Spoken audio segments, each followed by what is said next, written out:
Inner Voice, a heartfelt chat with Dr. Foojan. Hello, everyone. Welcome to the Inner Voice podcast. It's so great to be with you today. I'm Dr. Foojan Zeine. I'm a psychotherapist, author, and the originator of the awareness integration theory.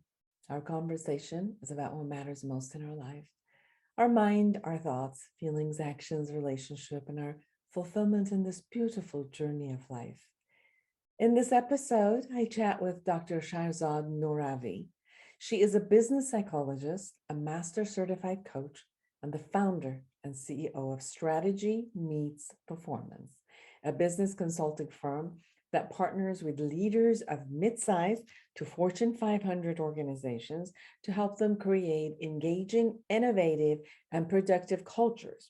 Dr. Nooravi has been named Trailblazer of the Year, Citizen of the Year, and a voice to listen to for driving positive change in her community.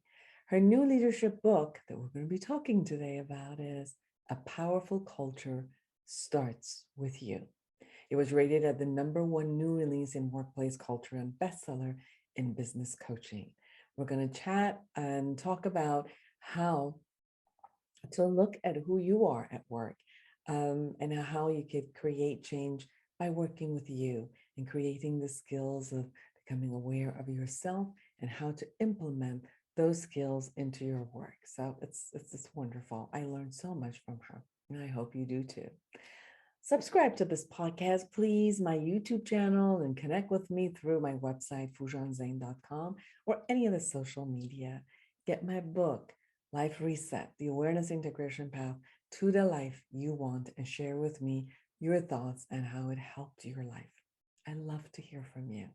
Here it is, Dr. Shahrzad Nooravi.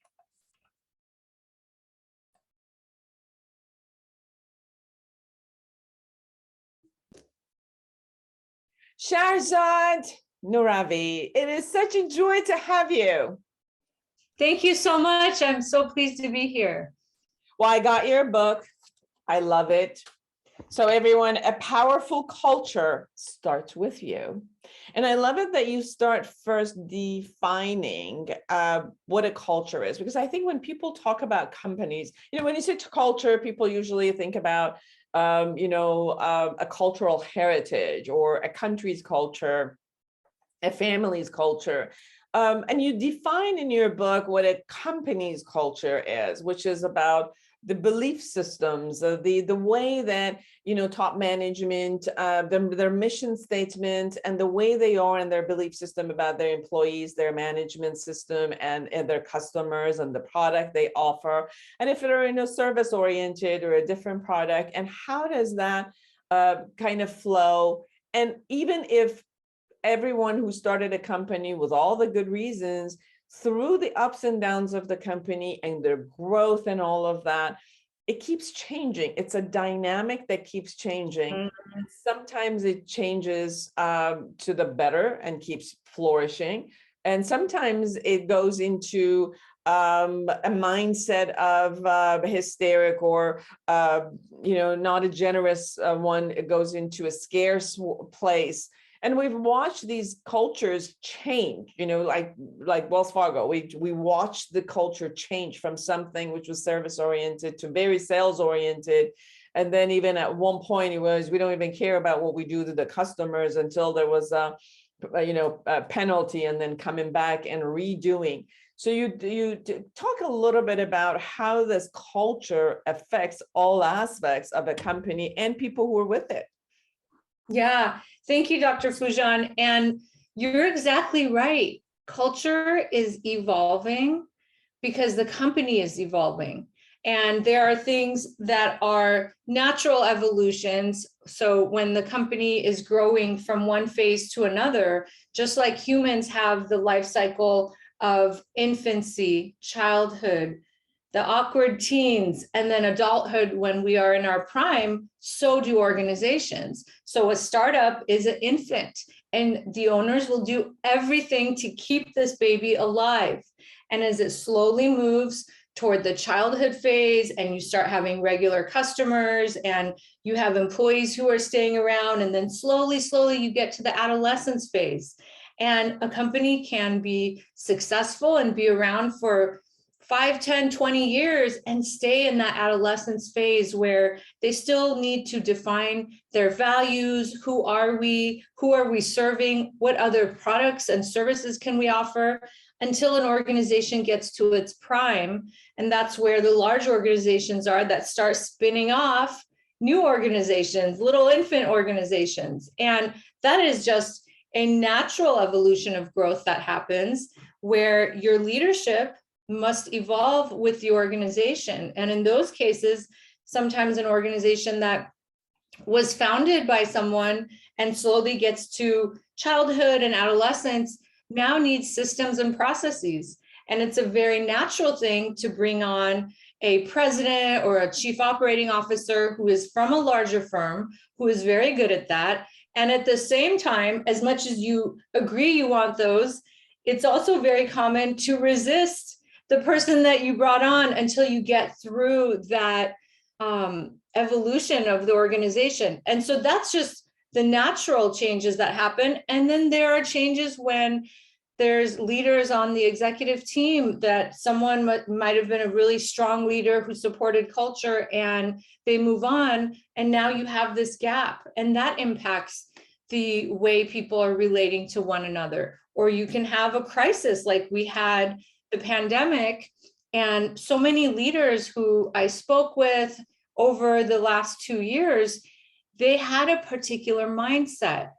The ones that were really successful declared, they put it out into the world, we are going to get through this and not just survive, but we are going to thrive.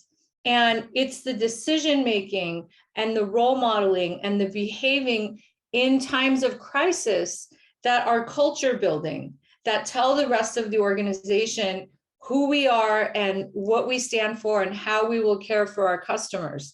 So there's always an opportunity to learn and grow and evolve as a leader, because as you said, companies are always changing. And the reason that I wrote A Powerful Culture Starts With You is over the last 20 years, as I've been giving talks and I've been working with my executive coaching clients on their culture, a lot of times people would say, I get the concept of culture. I'm not sure where to start. Tell me what to do. And I thought that is such a honest and smart ask, because it is a big concept. And so the reason I wrote the book was to help break it down into steps. You did. Watch it. So first you say, watch it. Walk around, ask, seek, explore, take in feedback, clarity and understand, handle your ego. I love it. Inspire a new plan and take charge of growing yourself and your culture. And that's the first. And then we'll go step by step. So can you share a bit about the watch it? Sure. And if it's okay, as I'm speaking about it, I'll just share a screen for when our viewers are looking at this on YouTube, but I will talk through it as well. And watch it, I thought of it as a way of being really mindful and present and taking the time to look at your culture with a fresh set of eyes. And when I talk about the walk around and seek feedback, make sure you understand it, handle your ego, what the point I'm trying to make is it takes courage to be able to be open to ask your team for their input and start with what's going well. You know, what are you really proud of about our environment and the way we're doing things? Because a lot of times people will say, well, what suggestions do you have? And I always say, hold on. Let's explore the strengths, because those are what will help you work on any new areas. And in the Watch It model, I actually have 4 checklists that I created. And all of these things I'm referring to could be found on apowerfulculture.com. And one of the checklists of the 4 is the physical space. because a lot of organizations are going back or going back in a hybrid manner, and looking at how does it look and feel for employees who are working there? What's the first thing you see when you walk in? Is there a receptionist? How is the receptionist speaking to you as a visitor or a customer or employee? And so the physical space checklist helps you look at everything from the snack room and what's there and what behaviors are you observing. The communications checklist, number 2, is looking at what messages are you hearing from your top leaders? Are you clear on what the vision is and the mission? What are the values? The employee experience checklist asks from day one, what was it like when you arrived to your role? Were things set up? Were people introducing you to others? Was it friendly? Is there onboarding? Is there coaching from your manager on a regular basis? And then the last one, group dynamics, helps you look at what's happening in your meetings. Who's speaking? Who's not speaking? Are employees who aren't managers encouraged to speak up? Are women encouraged to speak up? Do you notice if there are people from different ethnicities participating and being included, and this inclusive environment, is that happening or not? So it's a way that a leader can give this checklist to a few other trusted leaders and say, let's all take a look and come back together in a few weeks and talk about it. That is the way that you can and create a new plan, is by getting data and being open, and then making working on your culture a part of your being, because culture is a living organism. It's like any plant. You can't just water it once in a while. You have to be consistent. You have to see how it's doing. And so that was my aim with the Watch It model.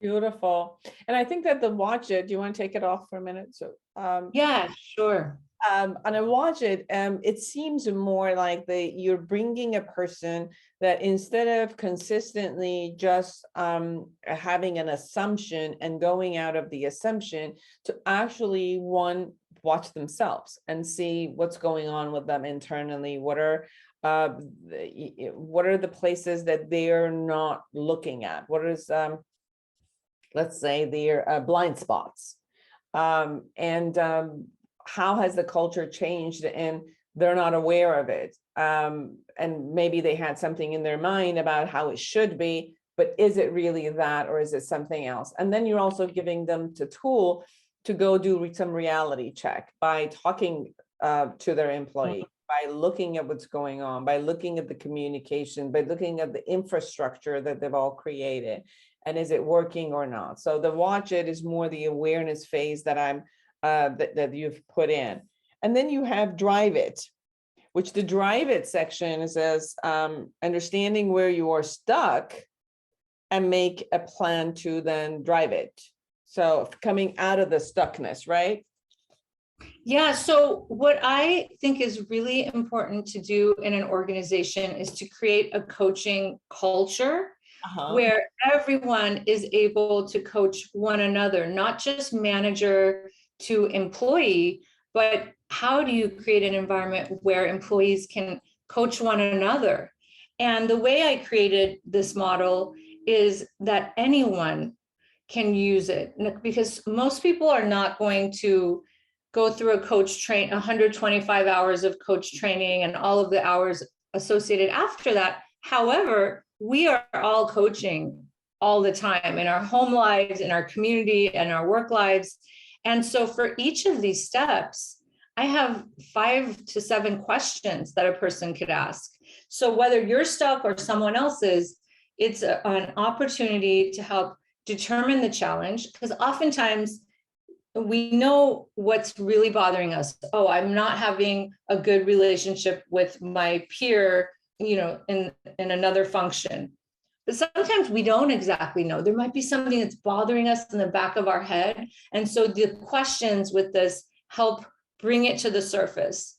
And the reflect on what making this change would mean to you is an opportunity to dream about having resolved this challenge or achieved this goal. And Dr. Foojan, I'm sure you do this a lot in the work you do with clients is, imagine you achieved this goal of starting your business or getting a promotion or just having a great relationship with this person. And what would be happening, and I give the client a chance to just imagine and dream for a moment. And people always smile. When we think about something, it's almost like we're there. And it's so important to imagine that because it builds hope and resilience toward the work. And then I ask them questions around how the person's been looking at it. And I help them invite a new way of looking at it. And then, of course, with any new goal we have to get out of our comfort zone. And I share with the person, if this is important enough to you, is it worth it to get out of that comfort zone? And engage support is so important because we all have people who are rooting for us, who want to help us. And we can't get that help unless we ask. And then initiate the first step. Every big goal starts with one teeny tiny step. And I think it's very empowering for a person, if they feel so overwhelmed, to even come up with one step, whether it's scheduling a meeting or looking something up, because it helps build momentum and confidence. And the last step, transform your thinking to prepare for challenges, is pretty much owning that anytime we're doing something new and different, there's a chance that it's going to really challenge us, that we may slide back to our old ways. And if we are prepared for the challenge ahead until we create these new ways of being, then it's much easier. So that's the Drive It model. Beautiful. Now, then after that, you take them toward the path of Walk It, right? So walk the talk, align your senior team, look at your culture, know your plan, integrate values, and track everything, which gets everyone to the same, on the same team and moving the same direction.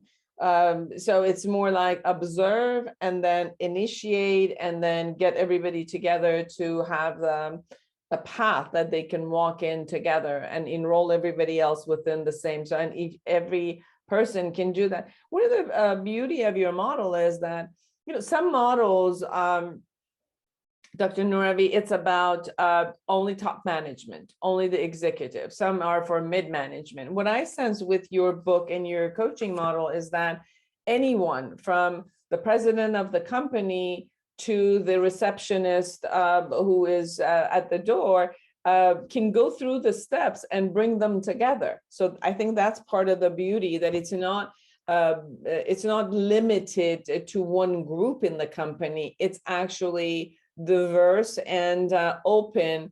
It has a structure, but it's such an open structure that each person can find themselves and then unite in the Walk It segment of it. That was exactly my hope. And I talk about that early on in the book. Of course, I want every manager and every leader to read this book and own the importance of culture. And at the same time, we are all in work cultures. And I was thinking from the person who's just out of school, starting in the organization, shouldn't they have a fresh set of eyes to look at the organization and share their feedback with their manager? Shouldn't they have a way to coach themselves and other colleagues? And shouldn't they know that Walk It is a model that gets the leaders on one page and that there is a methodology to doing this? And the biggest thing that employees want is for their leaders to walk the talk. When a leader says, we need to make sure all of our customers, whether small or large, are treated the same, you want to see that practiced by your leader, and not a week later being asked, move your delivery date for your customers because we have a brand new huge customer. That's very disengaging.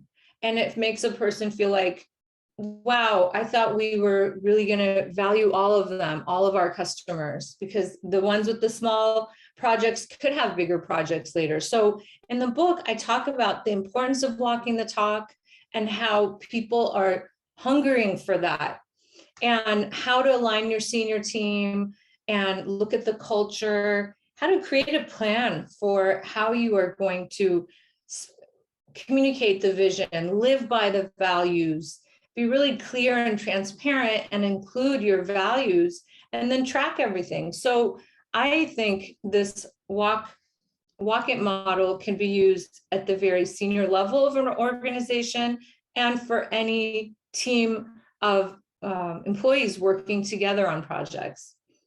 Yes, what as I go through, first of all, everybody know that this is also a workbook. So not only it gives you the concept, but it also allows you to do journaling. It's a workbook where you could take it step at a time through the concept of watch it, drive it, walk it. And you can work on yourself and then going to the team. How do you suggest someone who picks up the book in any format that they are, whether they're in the executive level, mid-management, employee, beginners, let's say like entry-level employee, what is your suggestion as they take this book and go over it and look at it, then how can they bring it into the team level? Yeah, if I may share something that I want to speak to, because I think this is the crux of this work, is how open the person is to seeing that we all have a way of creating change. We all have a way and power within us to speak our voice. And what I'm sharing here is from being wishful to being present. And sometimes whether it's an employee, a manager, or a member of the executive team could be thinking, well, we've not worked well with our culture in the past, or, how are we going to manage it, especially like in the beginning of COVID, they may have thought, how are we going to manage this? Someone who's not anchored in the present is having anxiety about the past and the future. They could be acting impulsively. They would get some information and quickly make decisions without talking to other people. A lot of companies early on laid off a lot of employees, and perhaps they could have waited a beat and seen, was that necessary? And from being wishful to being present, sometimes leaders will think the problem is them. It's out there. People don't change. I'm an old dog. I can't learn new tricks. I am who I am. And so I think the biggest key to speaking up in one's organization and driving change, no matter where you are in the organization, is openness to being a lifelong learner and curiosity and courage to share your voice. So going from wishful thinking to presence, being in the here and now, being open to reflect. And like you said, Dr. Foojan, my book has questions at the end of every chapter to stop and reflect, zoom in, zoom out, start this, stop that. I wrote a book the way that I would like to read it, and I know that leaders like it. And so there's chances to reflect and think and discover and go from the answers are out there to the answers are in here. Go from people don't change to I can change, and change is possible. And go from I am who I am to I could evolve at any time.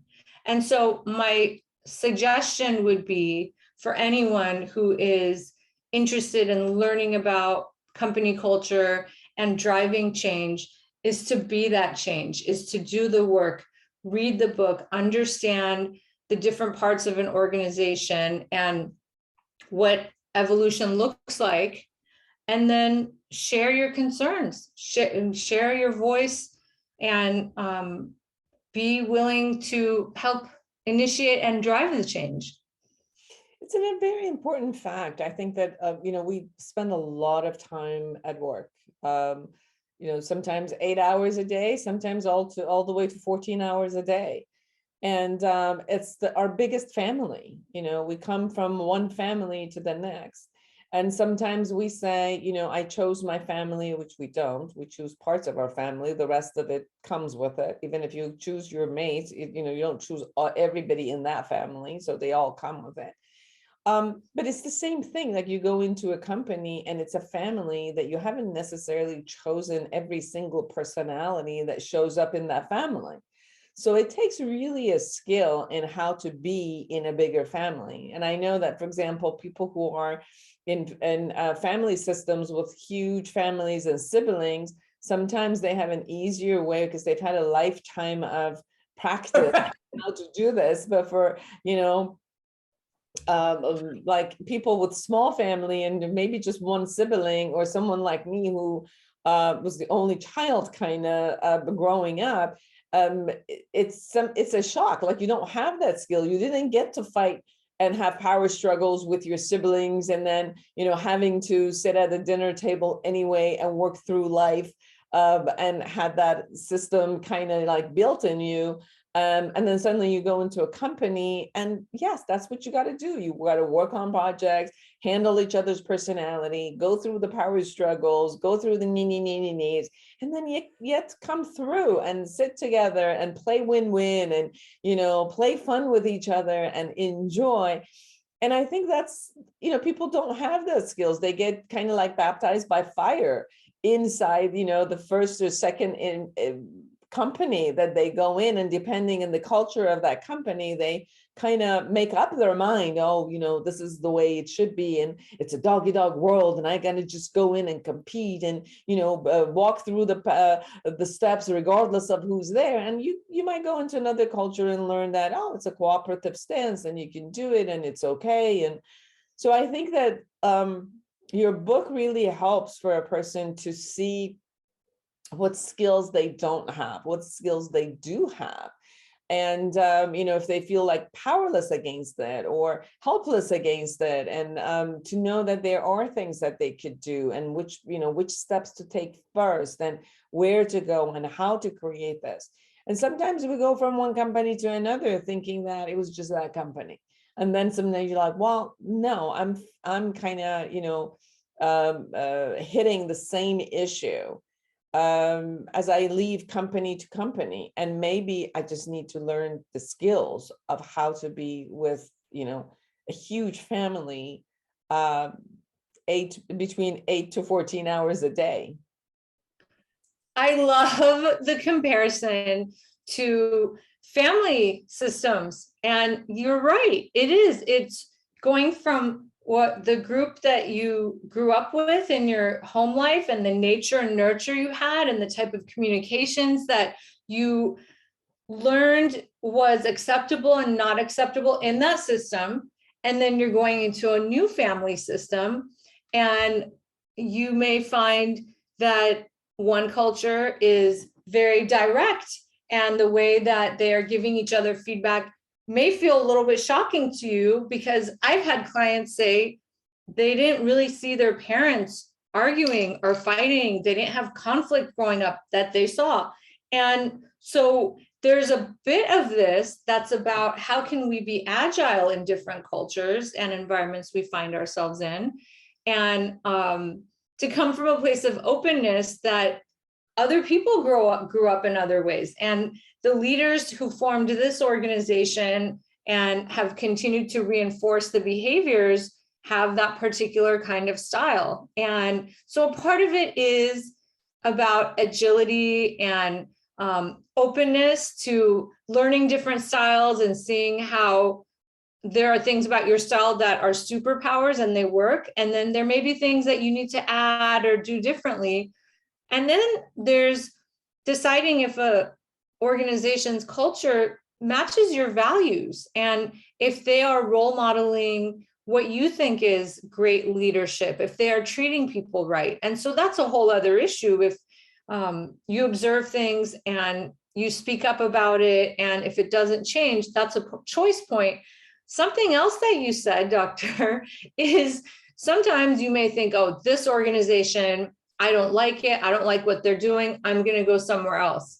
And then you could find yourself in the same situation, and then you leave in the same situation. So there's a part of this that requires us to look in the mirror, because we take ourselves wherever we go. And when we find ourselves in the same patterns, whether it's at work or friendships or relationships, there's something to explore there, right? And so I think it's all about our openness to observing this new environment, observing ourselves, wondering why certain things that we are observing bother us, being open to speaking up about it. And like you said, knowing not all families do things the same, and what learning might there be in this for you? I was working with some a woman who she was the only child, and she kept going into companies, and they loved her because her skills were so great, and she was a go-getter and a trailblazer, and she came up with new ideas. But she was the only child. That meant she's never grown up with competition in that way. Everywhere that she was more like, "Ooh, look at her, look at her." So she kind of just shined on her own, and she didn't really have to compete. So she goes into corporate world, and there's a lot of day-to-day competition. And she used to get offended, like, how dare do they do that? And it was a choice of can you either learn the skills or get out of that sort of a competition. You're always going to have some competition, even if you have clients, but I mean, if you have your own business, but it might be a different. And then side by side, she married someone who he thrived on competition. If there wasn't competition, he was like, get bored. And he came from a set of family that, he was the only son. They were a couple of sisters, and he was the youngest son. So he had to just kind of compete against all of these girls to get what he wanted. And it was funny, the conversation between the two of them and how they were in companies it's truly the system of you get raised in one way or another among people, and then you come to different companies' culture, and you have to operate. And it's not just a task you do, because when we go to a company, we concentrate obviously on the task, but the task is one aspect of it, but the relatedness in this culture that you're consistently with is another way. And that's why you have a lot of, gossip in the conversations, because it's a relatedness, people just kind of getting upset. How come the other department is not doing what they're supposed to do? And how come my boss is not favoring me, and how come they're upset, and your own issues that come up.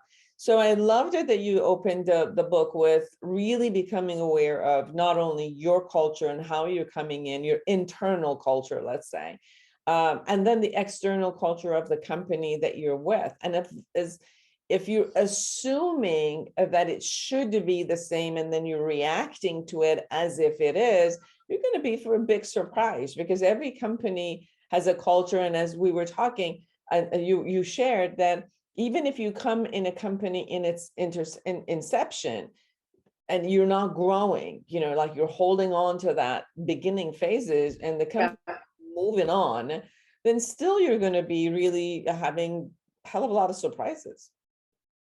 Yeah. And in the case of your client who wasn't used to the competition and, just these normal ways of people speaking up about their own accomplishments, and they're trying to also succeed, it reminded me a bit that oftentimes we could have a scarcity mindset or an abundance mindset. And there are people who welcome their competition into meetings together and say, let's all talk, let's all grow together. We're all facing the same thing. And there are so many clients waiting for all of us. And then there's a scarcity mindset where there's only few clients and it's me or them.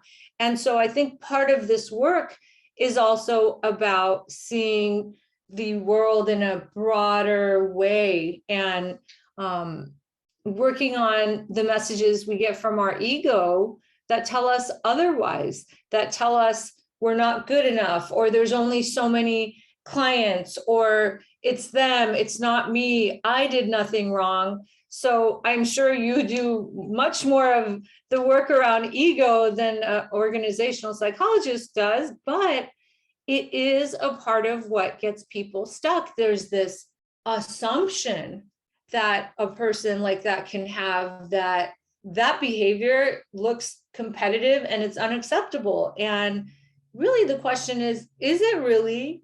And what about it feels bad to you? And how do we reframe that? How do we see this as a positive? How do you build relationships with those people that you're thinking are competitors? And then you get to know them and you think, oh, they're pretty nice. Oh, we built something together. So it's that openness to exploring that I think is so key to this work. Yes.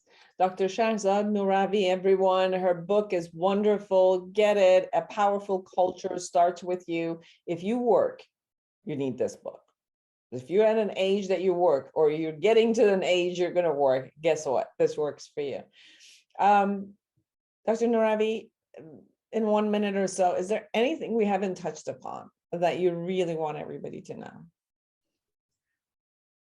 I think we've touched on so much, and that speaking up, learning, growing, being the change you want to see is how you can create an amazing workplace. And everyone has the opportunity to do it regardless of where you are in the organization. And how can they find you? You can find me at apowerfulculture.com, and my email address is Shahrzad, SHAHRZAD, at strategymeetsperformance.com. So everyone, find the book, Amazon, everywhere. A Powerful Culture Starts With You by Dr. Shahrzad Nooravi. Thank you so much for taking the time and being with me. I appreciate your time. I really enjoy your podcast and hope to see you soon. Absolutely. And for all of you who are out there, create an amazing life for yourself and everyone around you. Bye-bye.